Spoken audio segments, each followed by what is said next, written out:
주의 말씀을 듣고 또한 한 마음으로 기도하게 하시니 감사합니다. 우리가 어려움이나 또한 평안함이나 큰 일이나 작은 일이나 내가 강할 때나 약할 때나 다 하나님 앞에 무릎을 꿇습니다. 우리를 항상 약할 때 강함 되게 하시고 우리가 크기에 강력한 힘으로 역사하신 주를 믿기에 우리가 더욱 힘들 때마다 주님 조금 남은 믿음을 가지고 주님 앞에 나와서 이 믿음을 키워달라고 간구합니다. 오늘도 그리하겠습니다. 주님 응답하여 주시옵소서. 오늘도 작은 말씀 전하고 받지만 우리 속에서 하나님 이 말씀이 크게 확장되는 역사가 있게 하옵소서. 이 종이 구하오며 예수 그리스도의 이름으로 기도하옵나이다. 아멘. 여러분, 성경에서요 가장 복잡한 문제가 많았던 교회가 있어요. 무질서가 있었고요,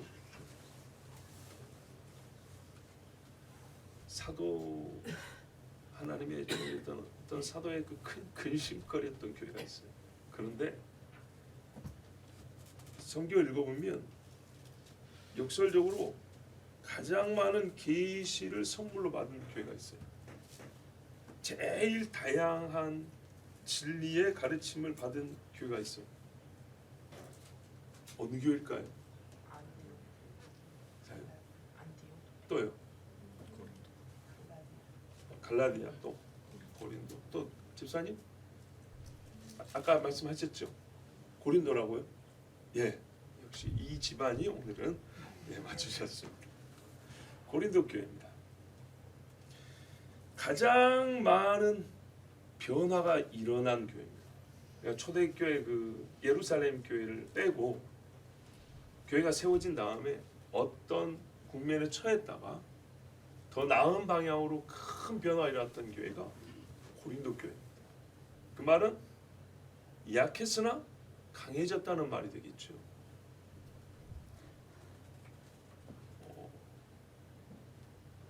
참 가능성이 큰 교회였어요. 그런데 실망스러운 교회가 됐어요. 그리고 다시 기쁨의 교회가 됐어요. 그 변화의 핵심에 뭐가 있었을까요? 뭐가 있어서 이 강한 교회가 됐을까요? 어제는 뭐랄까요? 그 교회가 아닌 교회에 주어진 어떤 일을, 어떤 사람을 얘기했다면 오늘은 그 교회 안에 있는 무엇, 그것으로 말미암아 이 교회가 아주 강한 교회가 됐어요. 그것이 무엇인가? 우리가 바로 오늘 이 질문을 하면서 그리스도의 몸으로서 강한 교회가 되기 위하여, 교회가 강한 그리스도의 몸이 되기 위하여 배워야 할 부분이 바로 이 질문의 답입니다. 사도행전 탐독의 4회차, 4-1 이렇게 4회차의 첫 시간에 고린도 교회에 해당하는 고린도 교회의 부분이 나오는 사도행전 말씀을 읽었습니다. 사도행전 18장 1절에서 17절 정도까지 이 정도 분량인데요.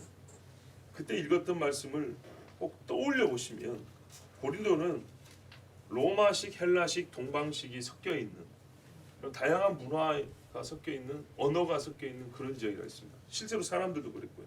그래서 여자가 베일을 이게 써야 되냐 벗어야 되냐 문제로 다투고, 말을 해도 되는 것이냐 말하면 안 되느냐 문제로, 한편으로는 어떤 문화적인 배경에 의한 논쟁들처럼 보이는 것도 있고, 또 항상 그런 식도 아니에요. 굉장히 신앙적인 질문들도 많았어요. 부활에 관한 질문들도 있었고, 우상에 관한 문제도 있었고, 또 이제 윤리적인 문제들도 있었어요. 성적인 문제들도 있었죠. 교리에 굉장히 또 관심이 많고 열심도 있었어요. 그래서 우리는 아볼로파다, 개바파다 막 이렇게 해가지고 열심 없는 사람은 가질 수 없는 거거든요.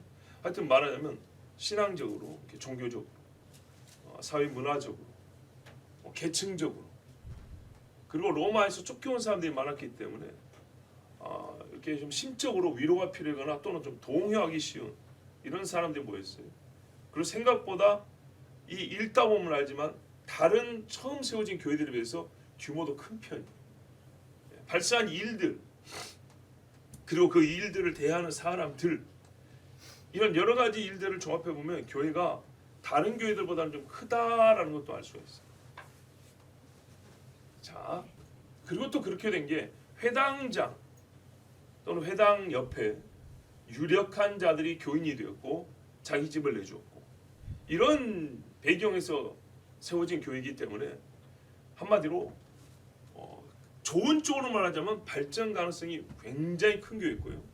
좀 안 좋게 말하면 야, 이거는 곧 있으면 굉장히 복잡한 문제가 발생했는데라고 이렇게 예상이 되는 교회였습니다. 근데 처음에는요, 바울이 한 1년 반 있었기 때문에 좋은 쪽으로 진행이 됐던 겁니다.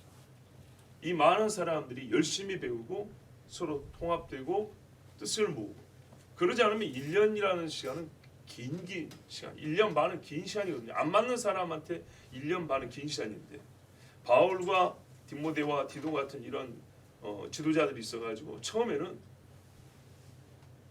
참 어디라도 의지해야 될 사람들이 이렇게 모여가지고 굉장히 신앙적인 성장을 이루었다는 것을 볼 수 있습니다. 그러니까요, 바울이 실망이 컸던 거죠. 갑자기 들려온 소식이 이건 생각도 못했던 일들이 벌어진 겁니다. 자, 그 고린도 교회 정리하면 가장 세속적인 지역에 세워진 교회. 기억하십니까? 고린도 아가씨. 고린도 아가씨 그러면 알아먹는다 그랬죠. 고린도는 또 항구 도시라. 백길로 가기 위험해서 배를 육지로 통나무 놓고 이런 식으로 끌고 가고 지고 가고 했던 그런 육로가 있었다 그랬죠. 항구 도시는 뭐 굳이 긴 말 안 해도 유명하지 않습니까? 그래서 최고로 세속적이었고, 들으신 적 있겠지만 고린도는 또 유명한 우상, 바닷길도 지켜주고 육지길도 지켜주는 큰 신전 같은 것들도 세워져 있고, 아주 그러니까는 정말 귀신의 원상이고 세속적인 지역에 세워진 교회였습니다.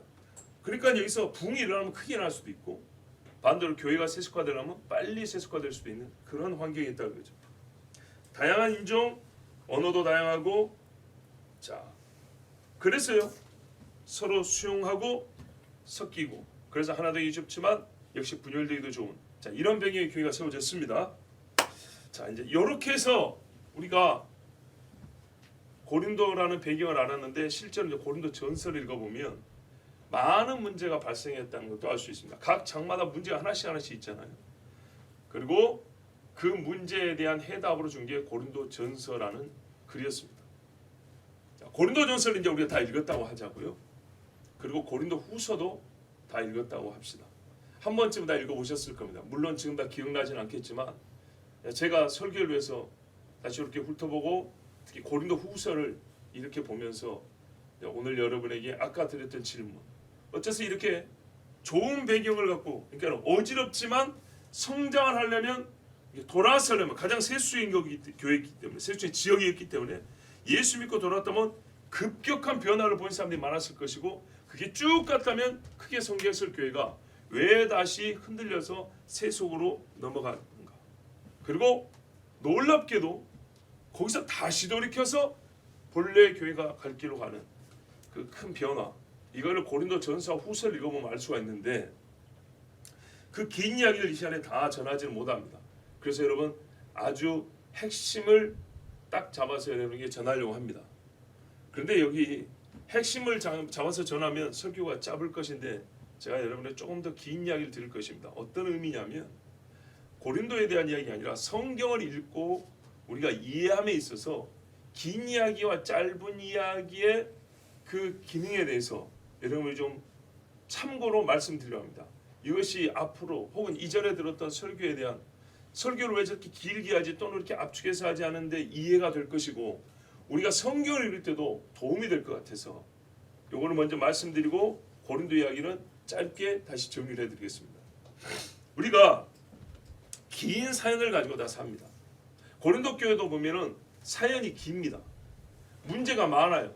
그래서 답신으로 보낸 고린도 전서가 길어요. 문제가 많기 때문에. 그런데 이런 긴 사연을 우리가 서로 대화할 때 혹은 전달할 때 한마디로 압축을 해가지고 전해버리면 어떤 일이 벌어지냐? 사실이 파악이 안 돼요.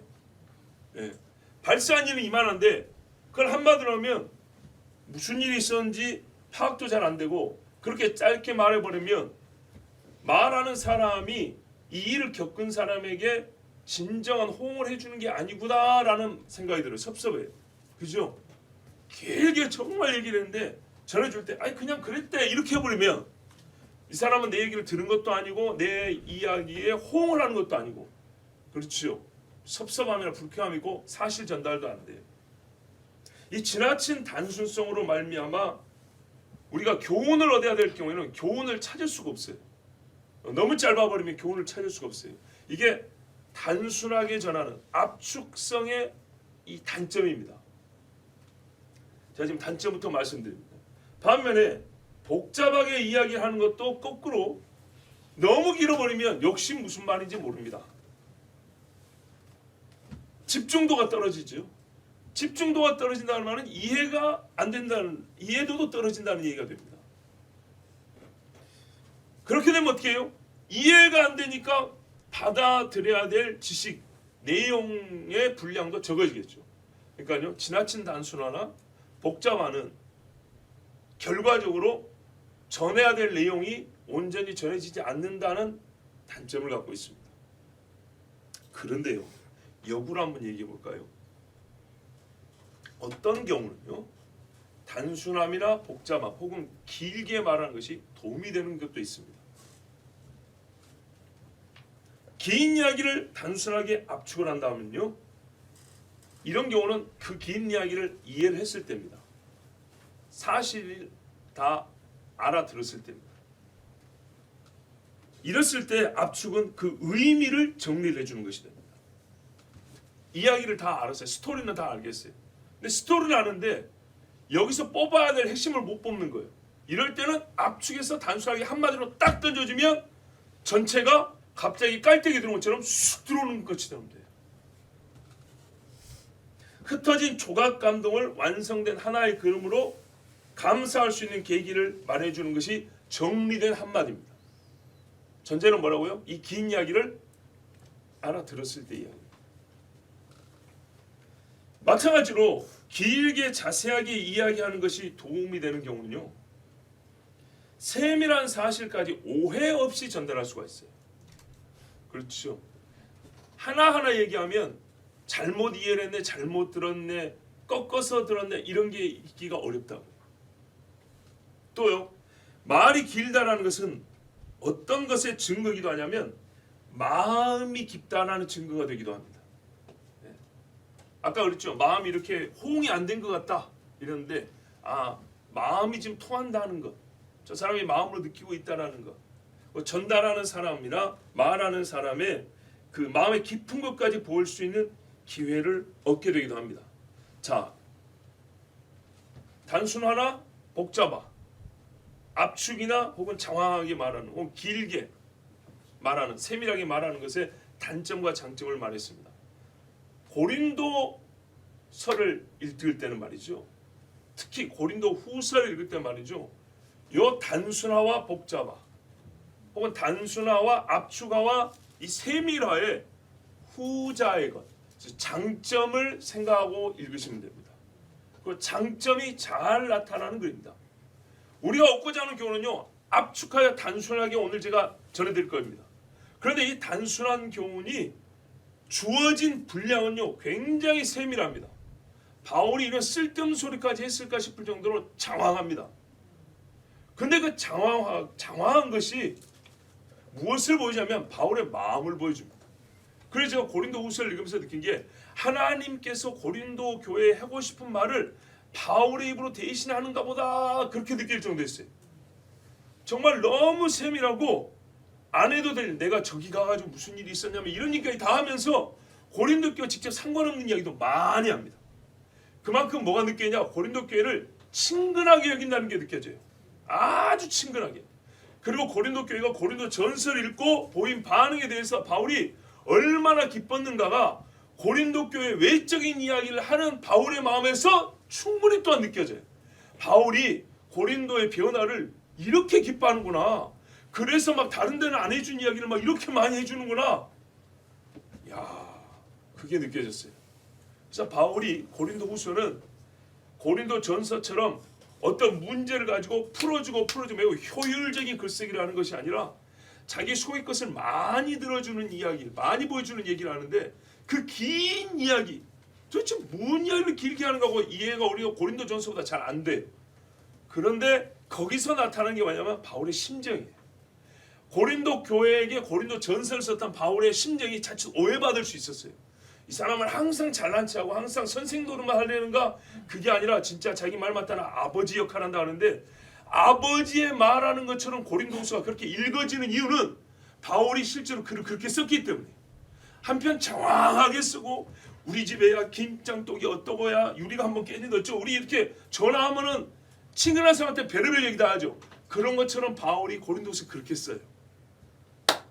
이렇게 씀으로 해서 고린도 교회는 더욱 바울의 그 진실한 마음을 알고 바울이 진짜로 우리를 사랑해서 이 글을 썼구나 이걸 깨우치고 그들의 변화가 더 온전해지고 더 건강한 방향으로 지속적인 힘을 갖게 됐어요. 그런데 우리가 지금 이제 알고 싶은 건 뭐죠? 이 변화가 일어난 고린도 교회잖아요. 요거는 단순하게 보입니다. 단순하게. 그게 뭐냐? 그걸 한번 보겠습니다. 고린도후서 7장 하나 볼까요? 오늘 본문입니다.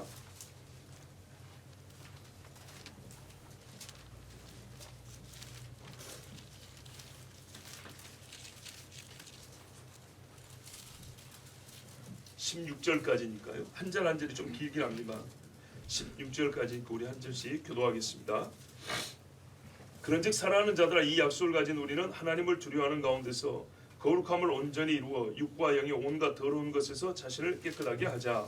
마음으로 우리를 영접하라. 우리는 아무에게도 불의를 행하지 않고 아무에게도 해롭게 하지 않고 아무에게도 손꼽게 하는 일이 없노라. 내가 이 말을 하는 것은 너희를 정죄하려고 하는 것이 아니라 내가 이전에 말하였거니와 너희가 우리 마음에 있어 함께 죽고 함께 살게 하고자 함이라.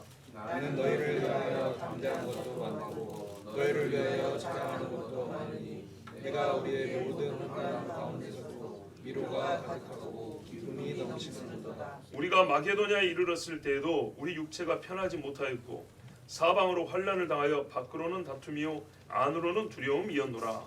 그러나 낙심하는 자들을 위로하시는 하나님이 이들과 옴으로 우리를 위로하셨으니 그가 온 것뿐 아니요 오직 그가 너희에게서 받은 그 위로로 위로하고 너희의 사모함과 애통함과 나를 위하여 열심히 있는 것을 우리에게 보고함으로 나를 더욱 기쁘게 하였느니라. 그러므로 내가 편지로 너희를 근심하게 한 것을 후회하였으나 지금은 후회하지 아니하는 그 편지가 너희로 잠시만 근심하게 한 줄을 알미라. 내가 지금 기뻐함은 너희로 근심하게 한 까닭이 아니요 도리어 너희가 근심함으로 회개함에 이른 까닭이라. 너희가 하나님의 뜻대로 근심하게 된 것은 우리에게서 아무 해도 받지 않게 하려 함이라. 하나님의 뜻대로 하는 근심은 후회할 것이 없는 구원에 이르게 하는 회개를 이루는 것이고 세상 근심은 사망을 이루는 것입니다.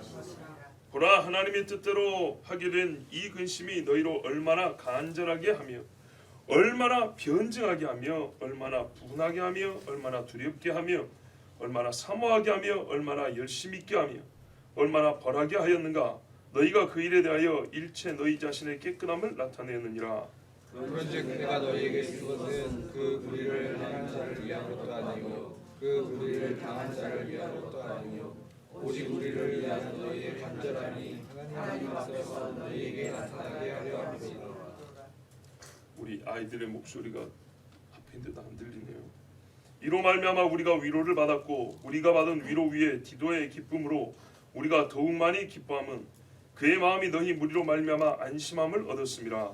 내가 너희에게 너희를 위하여 자랑할 것이 있더라도 부끄럽지 아니하니 우리가 너희에게 이른 말이 다 자생된 것 같이 디도 앞에서 우리가 자랑하는 것도 참되게 되었도다. 그가 너희 모든 사람들이 두려움과 떨므로 자기를 영접하여 순종한 것을 생각하고 너희를 향하여 그의 심정이 더욱 깊었으니 내가 범사에 너희를 신뢰하게 된 것을 기뻐하노라. 아멘.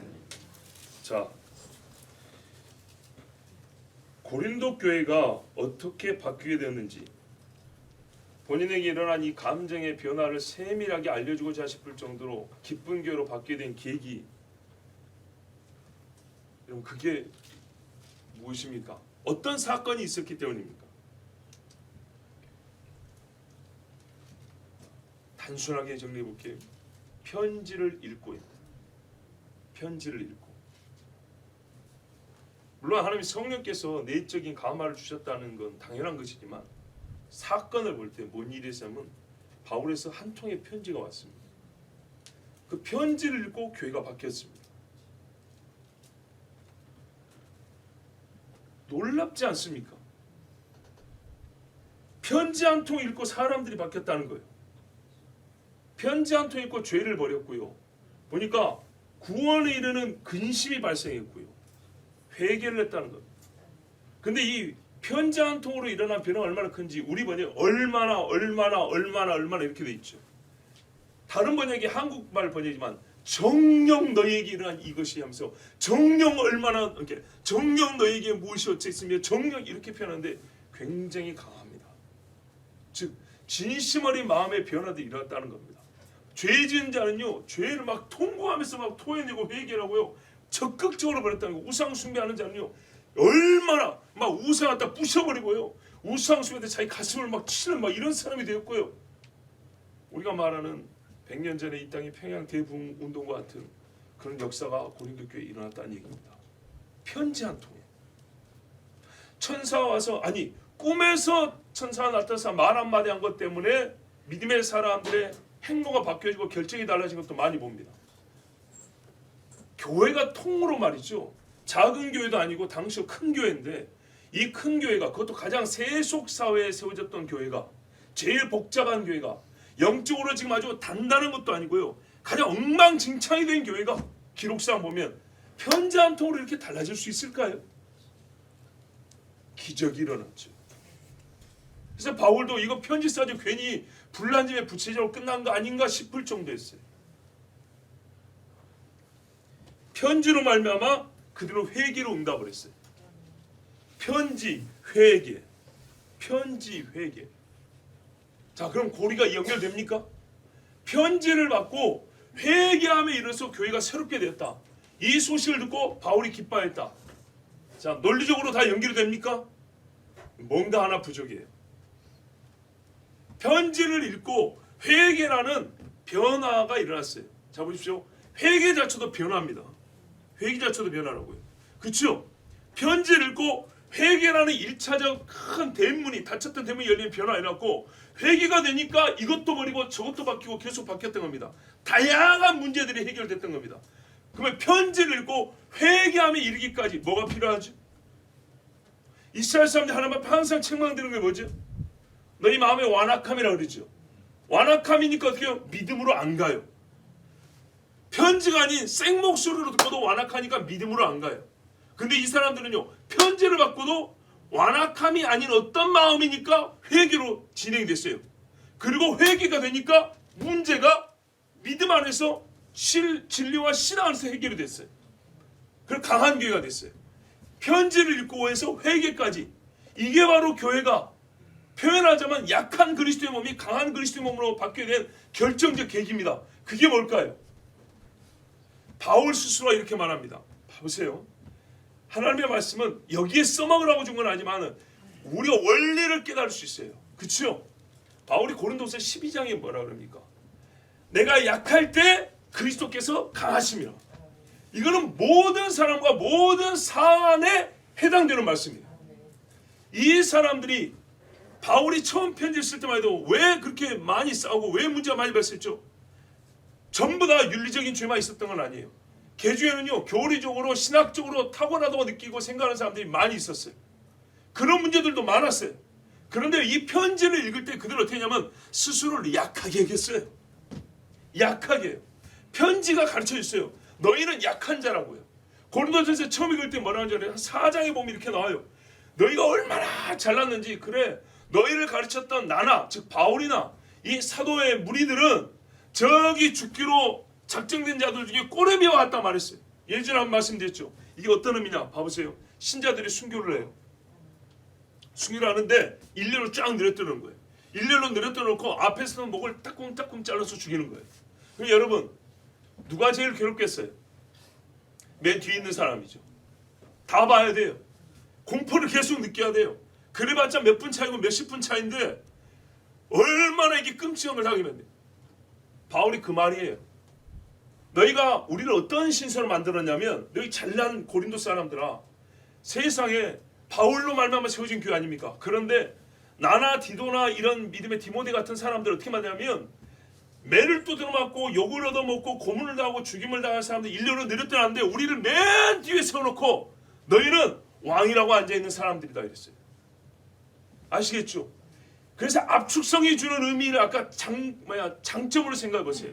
고린도에 있었던 많은 문제 있는데 그들의 마음이 이랬던 거예요. 그런데 이 편지를 읽을 때 이 사람들의 마음이요 어떻게 했어요? 약해졌어요. 약한 마음으로 받았어요. 성경에 보세요. 사울에게 하나님 말이죠. 네가 스스로 작게 여길 그때 여호와께서 너를, 솔로몬이 스스로 작게 여겼을 때 하나님께서 그에게 주신 것이 무엇입니까? 요아스 왕이 나이 7에 유대의 왕이 됐어요.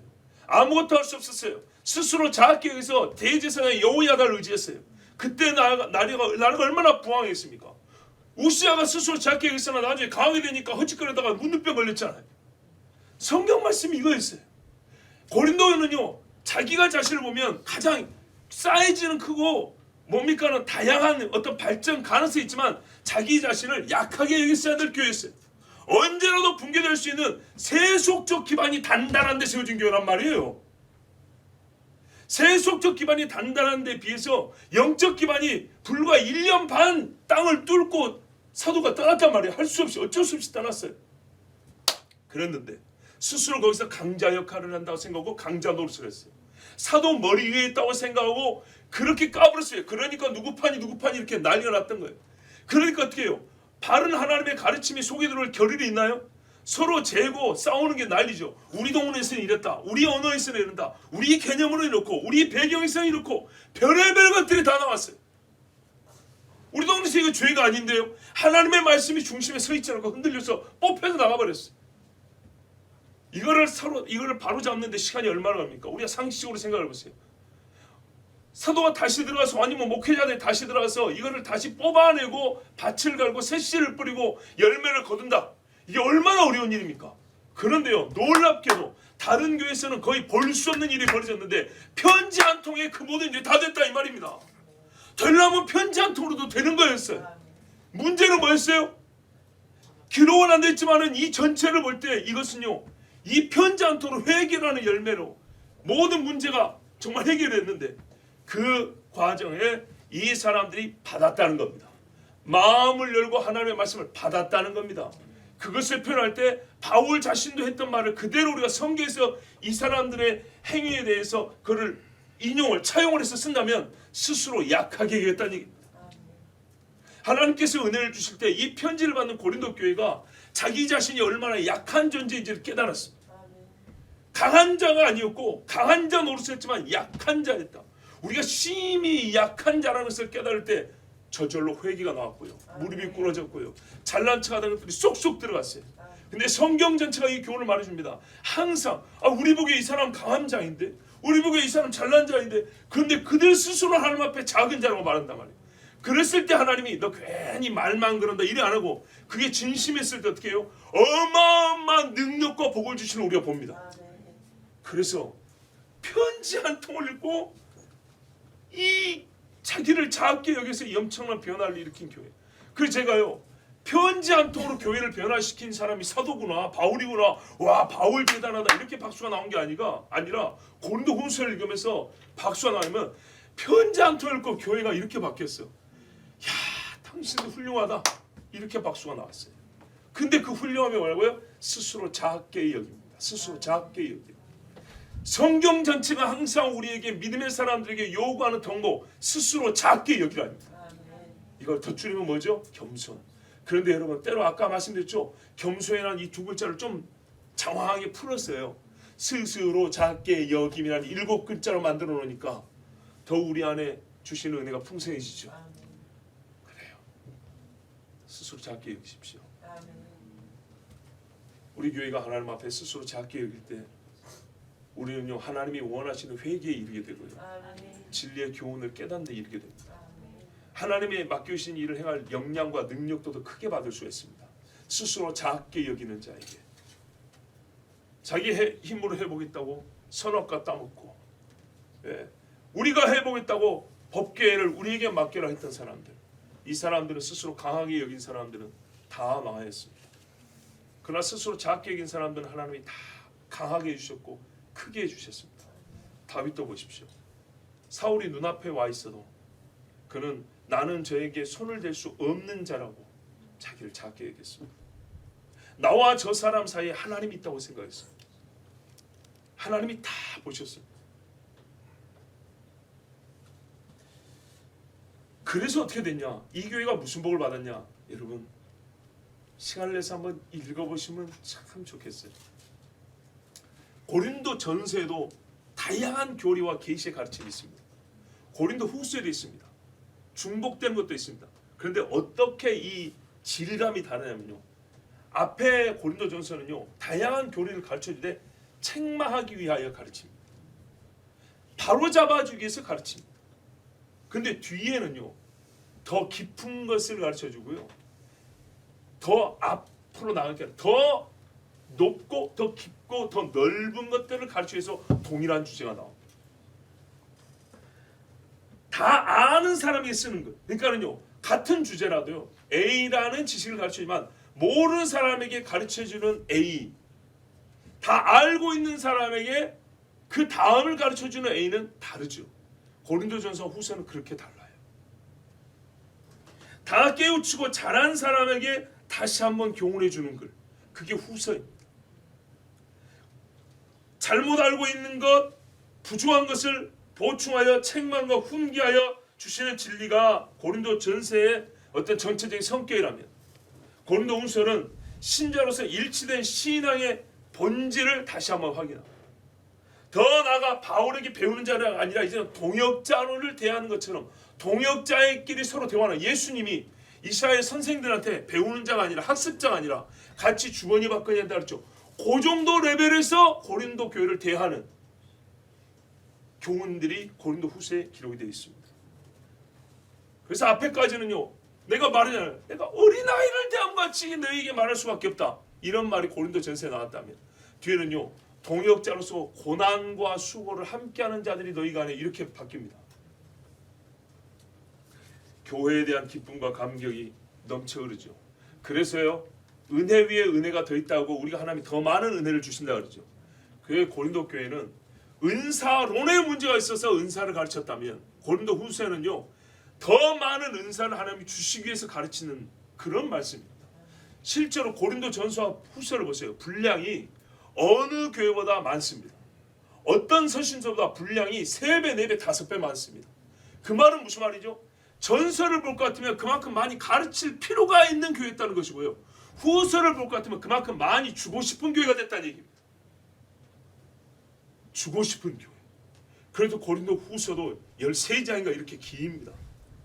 그러면서 어떻게 해요? 이제는 강함으로 바뀌었죠. 그래서 너희 수고가 주 안에서 헛되지 않은 줄 아니, 계속 그리 나가라 그러잖아요. 당장 바꾸라가 아니라. 이야. 이렇게 된 것은 사도의 편지를 받고 그들이 자신의 약함을 인정하고 스스로 약해졌기 때문에, 그리고 회개하였기 때문입니다. 그리스도의 몸인 교회가 약해졌을 때는 반드시 회개가 일어나고 하나님의 법칙 안에서는 강함으로의 변화가 시작됩니다. 이 겸손의 크기는 얼마나 돼야 되냐? 자기를 약하게 여기는 것을 크기로 말하면 얼마나 약해져야 하냐?